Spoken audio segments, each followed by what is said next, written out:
Shalom, salam dalam kasih Tuhan Yesus Kristus.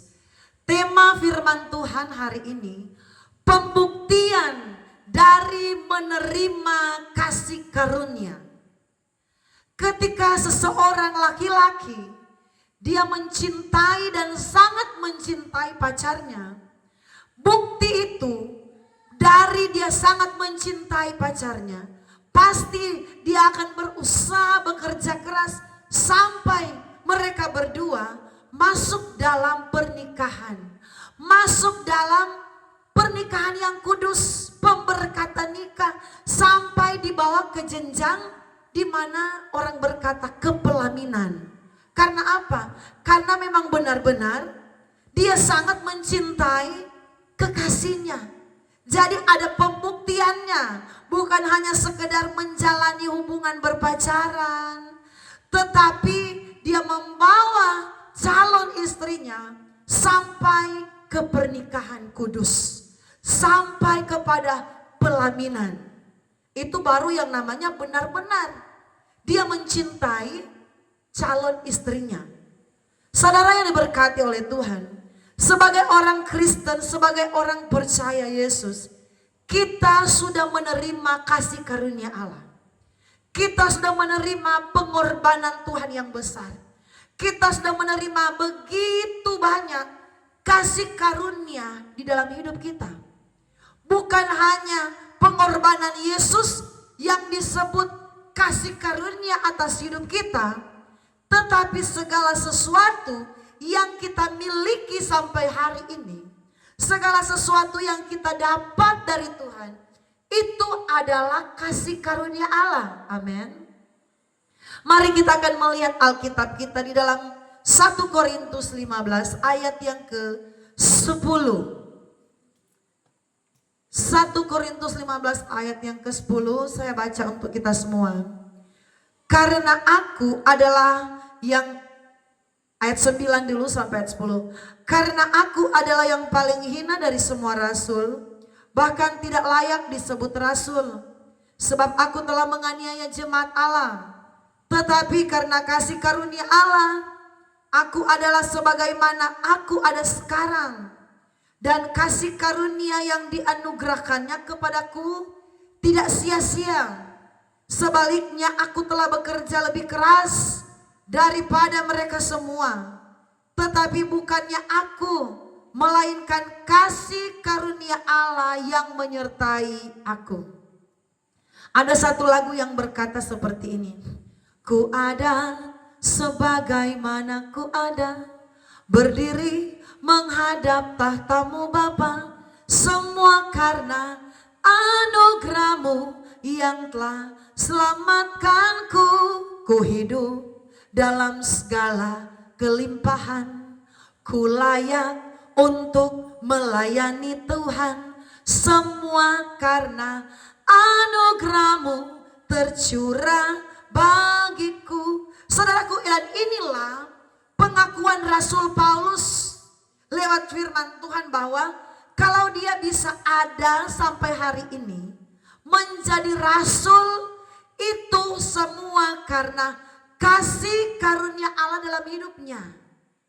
Itu semata-mata karena anugerah Allah dalam hidup Rasul Paulus.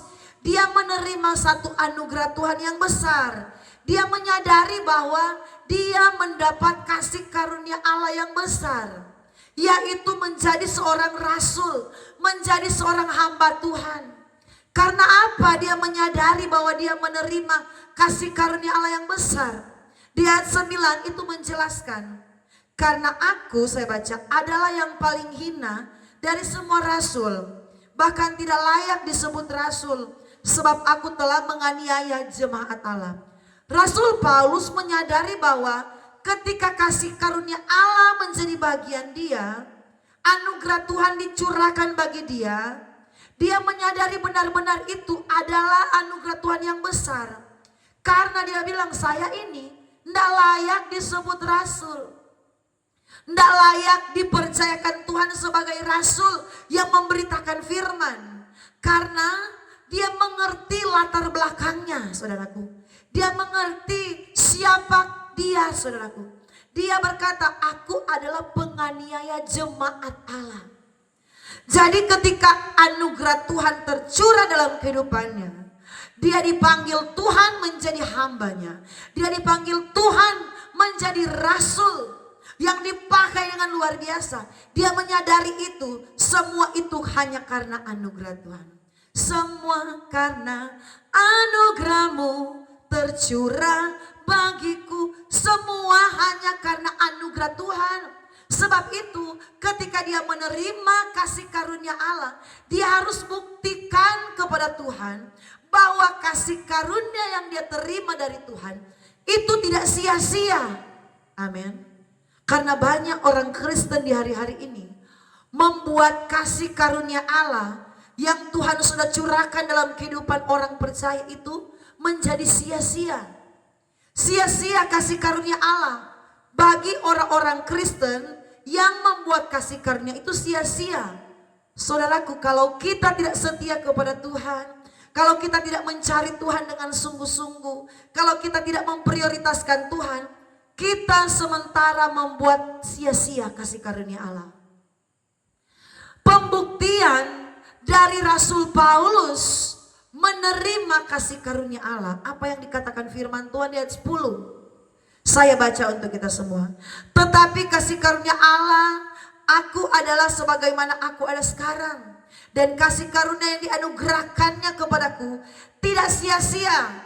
Sebaliknya aku telah bekerja lebih keras. Saudaraku, bagaimana Rasul Paulus membuktikan kepada Tuhan, menunjukkan kepada Tuhan bahwa dia tidak menyia-nyiakan kasih karunia yang dianugerahkan kepada hidupnya, yaitu dengan dia bekerja lebih keras. Saudaraku, ini prinsip dari Rasul Paulus. Ketika dia menerima kasih karunia Allah, dia tidak mau sia-siakan kasih karunia Allah. Dengan membuktikan kepada Tuhan Yesus, dia bekerja lebih keras lagi. Rasul Paulus bekerja lebih keras lagi. Sebab itu coba saudara lihat, ada begitu banyak tempat-tempat yang Rasul Paulus datangi. Untuk apa didatangi tempat yang satu ke tempat yang lain? Untuk mengabarkan berita keselamatan, yaitu berita Injil. Sebab itu sebagian besar di kitab Perjanjian Baru yang mendominan Alkitab di dalam Perjanjian Baru ialah surat-surat Rasul Paulus. Bukan tanpa dasar, saudaraku, Alkitab kita di Perjanjian Baru itu didominasi oleh surat-suratnya Rasul Paulus. Karena apa? Rasul Paulus bekerja lebih keras lagi untuk menyampaikan firman, menyampaikan Injil. Dia tidak menyia-nyiakan waktu, tidak menyia-nyiakan kesempatan. Dia beritakan firman. Sebab itu coba saudara perhatikan kepada jemaat yang ada di Korintus. Dia berada di Korintus untuk menyampaikan firman Tuhan. Dia pernah ada di Filipi, di Galatia, amin, di Efesus, bahkan di daerah-daerah Asia Kecil. Rasul Paulus ada di sana untuk bekerja keras. Apa yang Rasul Paulus kerja keraskan di sana ialah pemberitaan tentang firman. Karena saudaraku, kasih karunia dalam hidup Rasul Paulus, dia dipercayakan Tuhan sebagai rasul. Jadi kepercayaan itu dia pakai, kepercayaan dari Tuhan itu dia tidak sia-siakan. Dia berusaha, dia bekerja dengan sekuat tenaga supaya semakin banyak orang dapat mengenal Kristus. Saudaraku, kalau kita ada sampai hari ini, itu kasih karunia Tuhan dalam hidupmu. Saudara bisa bernafas, itu kasih karunia Tuhan. Saudara masih bisa bekerja dengan baik, itu kasih karunia Tuhan. Saudara punya suami, saudara diberikan istri, saudara punya anak-anak, itu kasih karunia Tuhan. Saudara punya usaha, saudara punya pekerjaan yang layak, punya bisnis, itu kasih karunia Tuhan. Saudara buka di dalam Roma 11 ayat yang ke-36. Saya baca untuk kita. Roma 11 ayat yang ke-36. Sebab segala sesuatu dari Dia dan oleh Dia dan kepada Dia dan bagi Dialah kemuliaan sampai selama-lamanya. Saudara, kalau saudara bisa ada sampai hari ini, itu karena Dia, karena Yesus. Saudara bisa punya anak, saudara bisa punya istri, suami, ada pekerjaan yang baik, itu kasih karunia Allah atas hidupmu. Alkitab bilang, Roma pasal yang ke-11 ayat 36 yang kita baca tadi, sebab segala sesuatu adalah dari Dia, oleh Dia, dan kepada Dia. Jadi saudaraku, bagaimana kita membuktikan kasih karunia Allah yang kita terima dalam hidup kita? Yaitu kita bekerja lebih keras seperti Rasul Paulus. Apakah saudara di hari-hari ini sudah bekerja lebih keras? Bukan bekerja keras mencari uang yang dimaksudkan firman. Bukan bekerja keras banting tulang cari nafkah, bukan. Yang dimaksudkan firman Tuhan, bekerja keras di dalam Tuhan.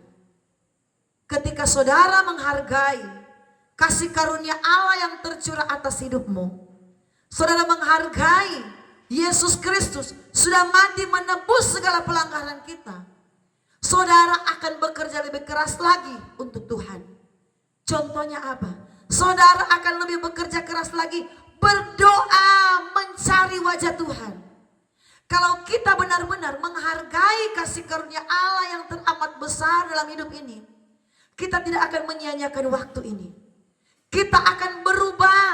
Kalau dulu kita malas berdoa, tetapi ketika pemahaman kita dibukakan oleh Tuhan, kita mengerti kehendak Allah, kita mengerti bahwa hidup ini hanyalah oleh kasih karunia Allah, kita akan berjuang mati-matian untuk bangun doa dengan Tuhan. Kalau dulu engkau berdoa cuma setengah jam, cuma 5 menit, tingkatkan di hari-hari ini. Bekerja keras lagi dalam hal doa. Mungkin saudara berkata, Ibu Pendeta, Bapak Pendeta, saya tidak seperti Rasul Paulus yang harus bekerja keras memberitakan firman karena saya bukan pendeta. Enggak masalah. Tetapi ketika engkau menjadi jemaat, katakanlah, ya saya cuma jemaat biasa, enggak ada jabatan apa-apa dalam gereja. Kamu tidak boleh berdiam diri karena kamu juga sudah menerima kasih karunia Allah.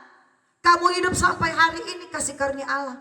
Kamu masih bernafas sampai hari ini kasih karunia Allah.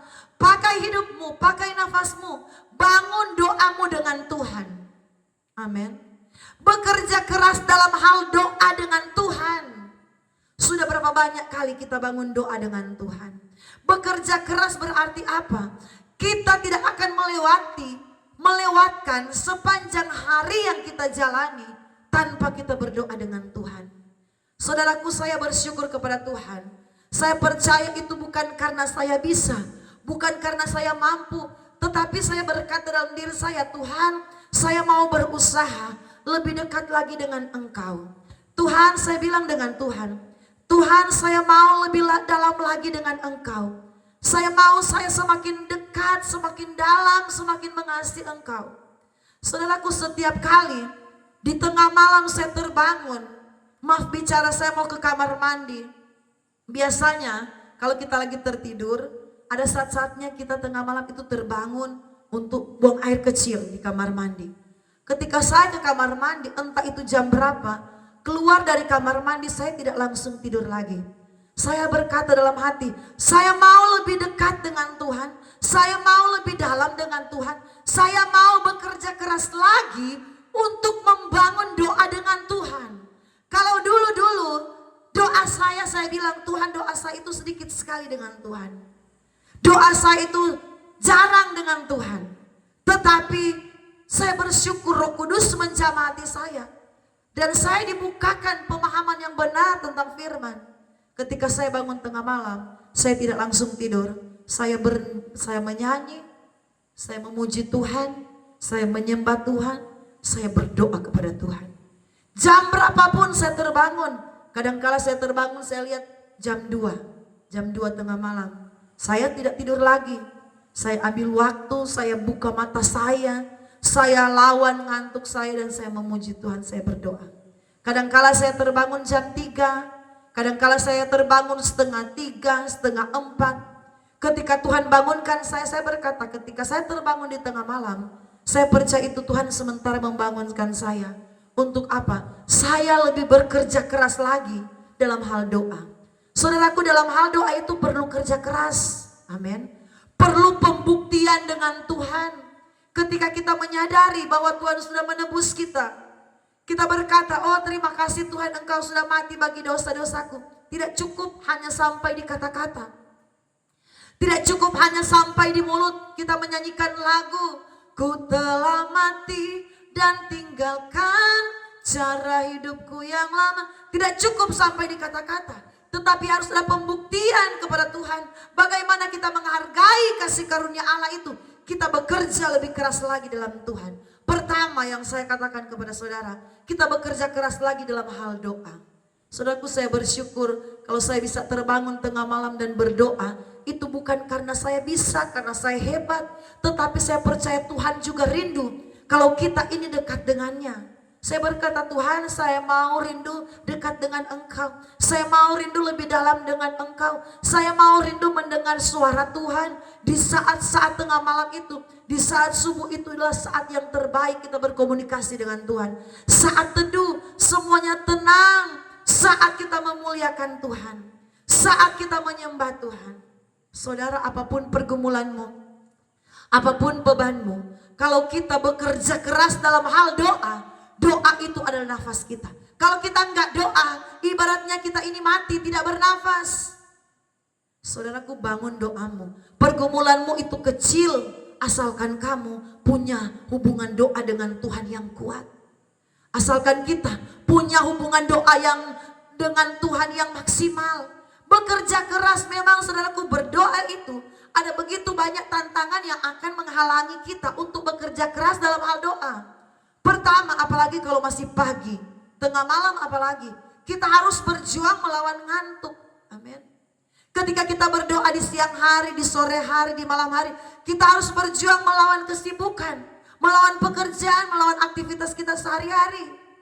Tetapi ini yang namanya kerja keras. Kerja keras karena apa? Karena kita mengucap syukur kepada Tuhan.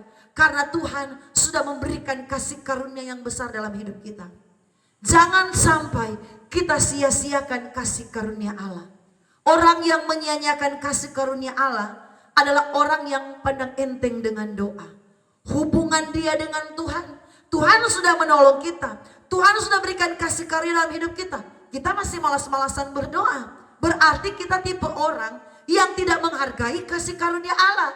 Rasul Paulus dia berkata di dalam ayat pokok tadi, sebaliknya aku telah bekerja lebih keras daripada mereka semua. Tetapi bukan aku, melainkan kasih karunia Allah yang menyertai aku. Dia ini penuh dengan sikap kerendahan hati. Dia berkata, kalaupun aku bekerja keras menyampaikan Injil kepada banyak orang, itu bukan aku yang bekerja keras, tetapi karena kasih karunia yang menyertai aku. Karena kasih karunia Allah yang menggerakkan kita, sehingga kita punya semangat untuk berdoa, punya semangat untuk memberitakan Injil, punya semangat untuk membaca Alkitab. Saudaraku, ketika kita menerima kasih karunia Allah, engkau masih bernafas, itu kasih karunia Allah.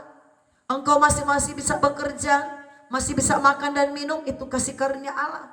Engkau sehat, kuat sampai hari ini, itu kasih karunia Allah. Dan jangan sekali-sekali kita menyia-nyiakan kasih karunia Allah. Pertama, kita bekerja keras dalam hal doa. Tambah doa kita di hari-hari ini. Dunia ini, saudaraku, tidak menjanjikan hidup bertambah hidup, hari bertambah hari akan semakin baik. Tetapi saudaraku, kita akan semakin diperhadapkan dengan tantangan demi tantangan. Kalau kita tidak punya hubungan doa yang kuat dengan Tuhan, kita akan gampang terpengaruh dengan keadaan dunia. Kita akan gampang, saudaraku, terseret dengan keadaan dunia ini. Iman kita gampang tergoncang. Kesetiaan kita bisa kabur-kabur. Karena apa? Kita tidak punya hubungan yang dekat dengan Tuhan, yaitu doa. Mari kita bekerja keras. Apakah saudara sudah bekerja keras dalam hal doa dengan Tuhan? Melawan rasa ngantuk, melawan aktivitas kita, melawan segala pergumulan dan masalah kita. Saudaraku, yang kedua, bekerja keras dalam hal membaca firman. Saudaraku, penting sekali kita membaca firman. Firman itu adalah kekuatan di dalam hidup kita. Firman itu adalah penolong hidup kita. Firman itu ialah Tuhan sendiri. Kalau di hari-hari ini banyak orang Kristen, saudaraku, menyia-nyiakan kasih karunia Allah. Dengan apa? Dengan tidak suka baca firman. Jujur ya saudaraku, orang Kristen paling bosan baca firman. Orang Kristen yang belum benar-benar bertumbuh, belum benar-benar diubahkan Tuhan, yang masih kabur-kabur, yang masih setengah-setengah, pasti bosan baca Alkitab. Tetapi kalau kita benar-benar terbuka cara berpikir kita yang benar sesuai firman, benar-benar hati kita terkonek dengan Tuhan, kita akan berusaha untuk bekerja keras baca Alkitab. Bekerja keras itu bukan hanya saudara mencari uang, tetapi membaca seluruh kebenaran firman Tuhan adalah bagian daripada kita bekerja keras karena kita menghargai kasih karunia Allah dalam hidup kita. Kalau kita masih hidup sampai hari ini, itu kasih karunia Tuhan. Kalau ku masih hidup sekarang, ini hanya cintanya, cintanya besar, heran dan mulia. Oh, sungguh tak terduga. Banyak orang lebih menghabiskan waktunya di depan HP. Banyak orang, saudaraku, menghabiskan jam-jam di depan gadget, di depan HP, TikTok, Facebook. Mereka tidak merasa jenuh berada di depan HP. Tetapi ketika membaca firman Tuhan, kita merasa bosan. Mari di hari-hari ini, kalau kita belajar menghargai kasih karunia yang Tuhan berikan, kita akan bekerja keras untuk baca firman Tuhan. Baca firman Tuhan dari Kejadian sampai Wahyu. Kita akan luangkan waktu yang banyak. Untuk apa? Mengapa kita harus baca Alkitab dengan bekerja keras? Karena kita menghormati kasih karunia Allah dalam hidup kita. Bukan hanya sekedar nafas yang Tuhan sudah berikan dalam hidup kita.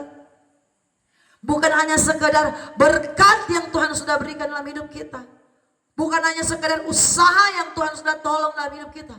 Tetapi terlebih Dia sudah mati untuk saya dan saudara.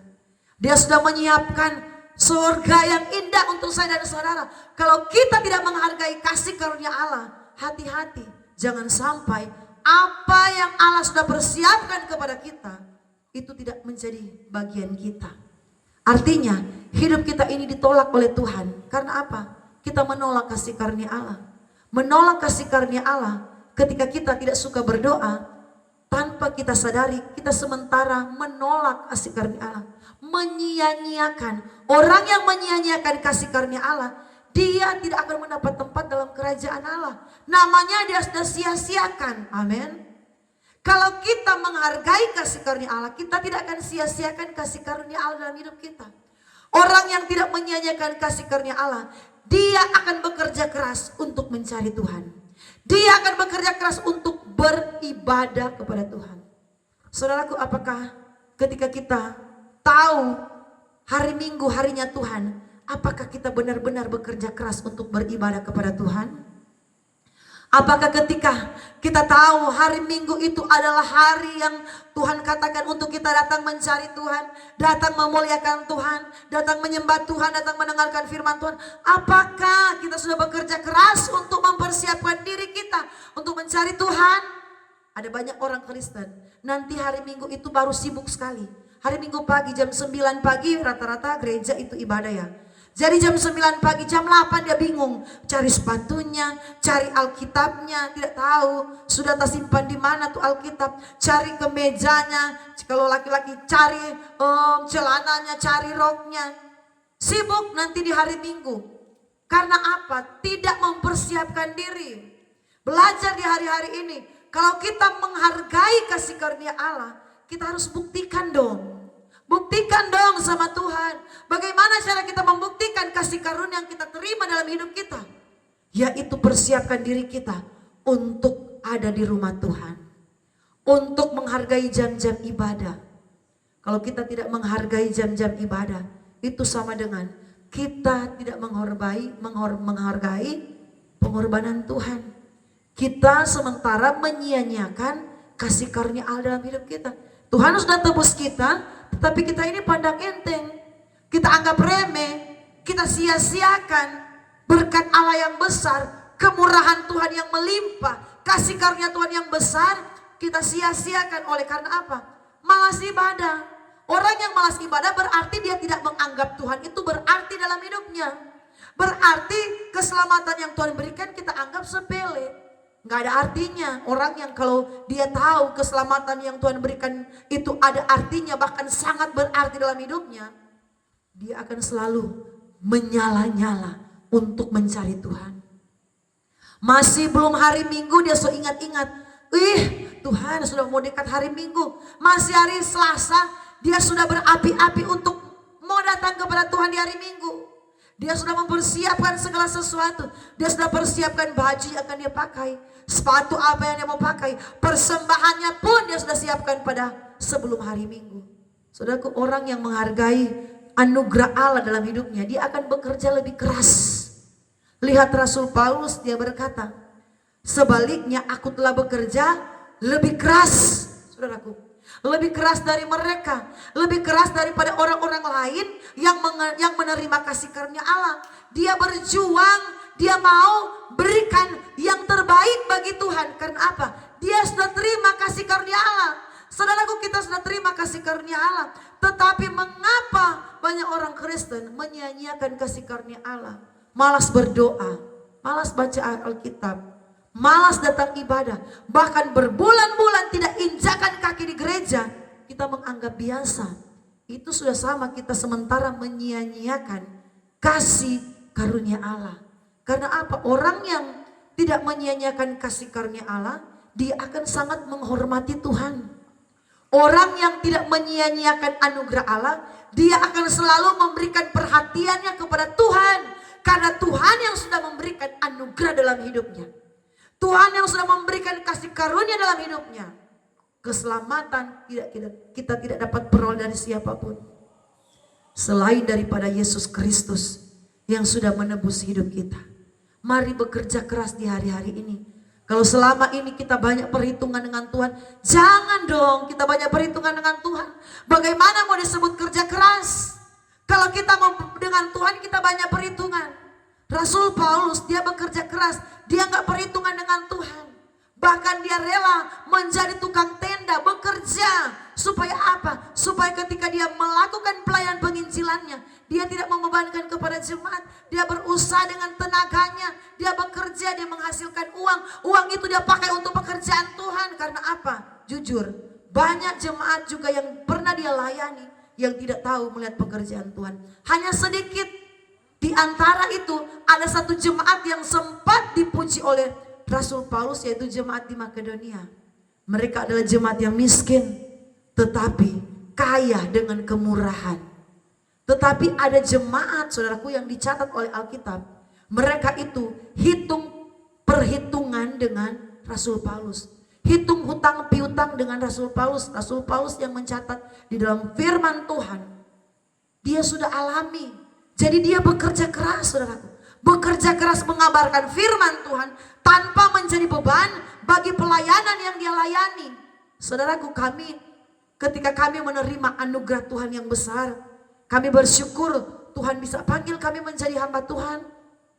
Kami bersyukur oleh kasih karunia Tuhan, Tuhan bisa panggil kami melayani di Papua, melayani di Jayapura. Kami percaya kami menerima kasih karunia itu, dipercayakan Tuhan sebagai gembala. Menjadi gembala sidang bagi jemaat-jemaat Tuhan. Tetapi saudaraku, kami tidak mau santai. Kami bekerja keras menyampaikan firman Tuhan, melayani jemaat Tuhan. Bahkan kami tidak mau menjadi beban bagi jemaat. Sampai hari ini saudaraku, kami bekerja. Kami bekerja sampingan. Untuk apa? Supaya pelayanan pekerjaan Tuhan itu dapat berjalan dengan baik. Pekerjaan sampingan kami apa? Ialah menjual bensin, eceran yang ditaruh di botol-botol, menjual minyak tanah, saudaraku, minyak tanah yang ditaruh di botol aqua di 5 liter, kami kerjakan itu. Mau jadi pemulung, kami sudah pernah jadi pemulung kardus, menjadi penjual es jeruk. Saya sebagai hamba Tuhan sekitar 7 tahun yang lalu sudah pernah jual es jeruk. Untuk apa? Untuk memenuhi kebutuhan dalam pelayanan. Kami tidak malu bekerja sampingan, yang rendahan, yang murahan, yang orang bilang kaki 5 punya. Untuk apa? Yang penting pelayanan itu dapat berjalan dengan baik. menjemput jemaat butuh biaya, saudaraku. Pelayanan yang kami gembalakan di hari-hari ini bukanlah pelayanan yang besar, saudaraku. Bukanlah jemaat yang sudah ratusan, masih dapat dihitung dengan jari. Tetapi kami bersyukur, kami mendapat kasih karunia Allah, kami bekerja keras. Kami tidak mau menjadi batu sandungan, menjadi gembala yang hanya minta-minta kepada jemaat. Oh no, tidak, saudaraku. Dengan pekerjaan walaupun itu kecil, tetapi kami mengucap syukur, Tuhan memberkati. Kami masih bisa ada sampai hari ini, itu karena kemurahan Tuhan. Karena apa? Kami mau menyampaikan firman Tuhan sesuai dengan keinginan Tuhan. Firman Tuhan yang murni, bekerja keras. Karena apa? Kami menerima kasih karunia Allah. Saudaraku, kalau kita hari Minggu cuma santai-santai di depan televisi, hari Minggu cuma tidur-tiduran, tidak mau cari Tuhan, tidak mau beribadah, itu sama artinya kita menyia-nyiakan kasih karunia Allah. Tidak ada kerja keras di situ. Jangankan kerja keras, kerja biasa-biasa saja tidak. Karena apa? Kita cuma santai, berdiam diri, tidak memuliakan Tuhan, tidak mencari Tuhan. Orang yang mencari Tuhan dengan gigih, ini artinya bekerja keras, yaitu mencari Tuhan, memuliakan Tuhan dengan gigih, dengan segenap kekuatannya, dengan segenap akal budinya, dengan segenap jiwanya. Dia mengasihi Tuhan. Mari saudaraku yang diberkati oleh Tuhan, ketika kita menerima kasih karunia Tuhan yang besar dalam hidup kita, kita harus sungguh-sungguh dengan Tuhan. Sungguh-sungguh lagi, lebih giat lagi dalam pekerjaan Tuhan, lebih giat lagi mengasihi Tuhan, lebih giat lagi berdoa, lebih giat lagi beribadah, lebih giat lagi memuliakan Tuhan. Maka Allah sumber berkat, sumber damai sejahtera akan memberkati kita sekalian. Mari kita berdoa. Terima kasih Tuhan Yesus yang luar biasa. Engkau sudah memberikan kami hidup yang abadi, hidup yang kekal. Oleh karena Engkau sudah mati bagi dosa-dosa kami, Engkau sudah menebus segala pelanggaran kami. Dan biarlah anugerah-Mu yang besar itu kami tidak sia-siakan, kami tidak anggap enteng. Tetapi kami yang menerima kasih karunia itu, kami lebih bekerja keras lagi. Kami lebih sungguh-sungguh lagi memuliakan Tuhan. Kami lebih sungguh-sungguh lagi mencari Tuhan. Kami lebih sungguh-sungguh lagi Tuhan untuk membuat hidup kami ini semakin berkenan di hadapan Tuhan. Meninggalkan segala dosa kami. Kami hidup lebih setia kepada Tuhan. Dibaharui hari lepas hari. Hidup kami mau berubah. Dibaharui oleh kuasa Roh Kudus. Biarlah kami tidak menyia-nyiakan kebaikan Tuhan. Menyia-nyiakan anugerah Tuhan yang besar. Dan jangan sampai Engkau menolak kami. Karena kami menganggap enteng kasih karunia Tuhan. Kami cuma diam-diam. Kami cuma malas-malas, santai-santai saja. Kami tidak menghargai anugerah Tuhan. Tetapi hamba-Mu berdoa, semua pemirsa yang sudah mendengarkan khotbah ini, mari Allah Roh Kudus bekerja di hati pikiran mereka. Ubahkan kami semua Tuhan menjadi pribadi yang indah, yang berkenan di hadapan Tuhan, yang layak menerima kerajaan surga yang kekal, yang indah untuk selama-lamanya. Di dalam nama Tuhan Yesus, haleluya, amin.